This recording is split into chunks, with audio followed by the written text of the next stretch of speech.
Di porket pumasok ka sa mga sosyal or maganda at sikat na salon is magagaling na ang mga gumagawa.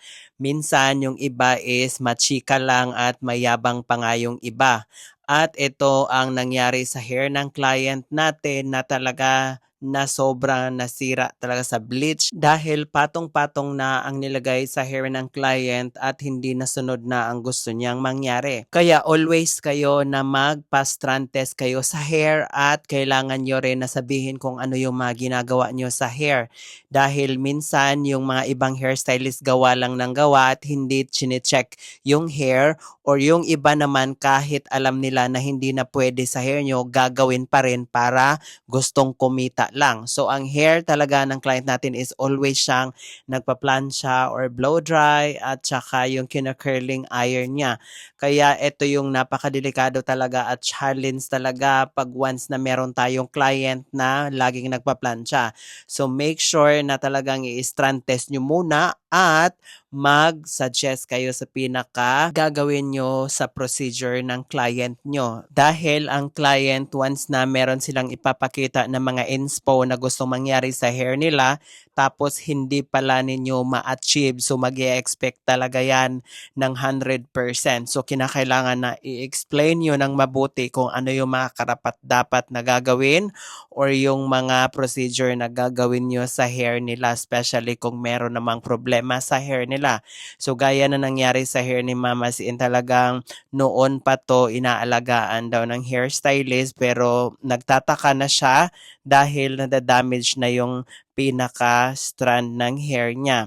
So nagsuggest ako sa kanya na gagawin na hair color at ma-process lang talaga. Dahil ang gusto niya is meron siyang undercolor at the same time meron siyang mga dimension highlight. Kaya tinanong ko yung client kung wala ba silang lakad dahil aabot to ng ilang oras talaga. Imagine, nag-start kami ng umaga, imagine niyo natapos na siya mag-aalas 2 na ng madaling araw.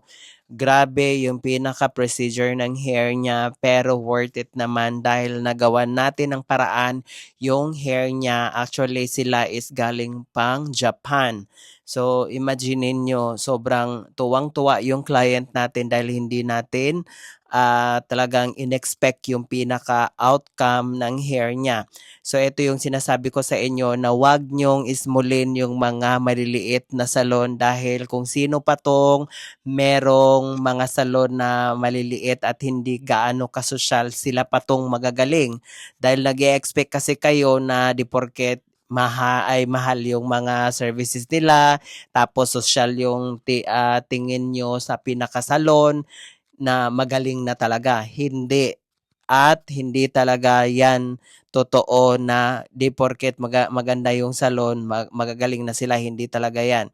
So, nakadepende talaga yan sa pinaka-trusted hairstylist na gagawa sa inyo. Wala yan sa kagandahan ng salon, kundi mismo na gumagawa talaga ng mga hair. So, kailangang lesson learned talaga kung magpapagawa kayo ng salon, make it sure na kailangan yung magtanong kung meron silang mga ginagawa na sa mga gusto nyong inspo na mangyari sa hair nyo. Kasi delikado talaga kung masunog na yung hair nyo, tas maghahanap kayo ng expert kung paano gagawin, mas lalo kayong magagastusan. So make sure na meron na nag-aalaga sa hair nyo na talagang alam nila kung ano yung mga procedure na gagawin, lalo na kung lagi kayo nagpa-plancha or sensitive na yung hair nyo. So kinakailangan na meron talaga nag-aalaga sa hair nyo na mga trusted hairstylist nyo. Kaya lagi nyong tatandaan, wala ito sa pagandahan o palakihan ng salon, kundi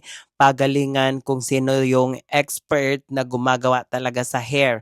Hindi yung payabangan or chika-chika lang. So kinakailangan na magtanong kayo or tingnan nyo talaga yung status ng hairstylist na gagawa nyo. Hindi yung magpapadala kayo sa chika lang tapos wala naman silang ipapakita na kung ano yung mga ginagawa nila na mga kagaya sa mga gusto nyong mangyari sa hair.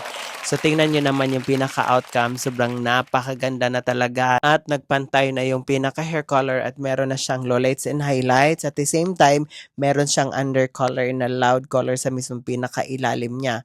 'Di ba? Sobrang napakaganda na at walang-wala na talaga sa mismong pinaka-before at hindi halata na yung pinaka-putol-putol niya.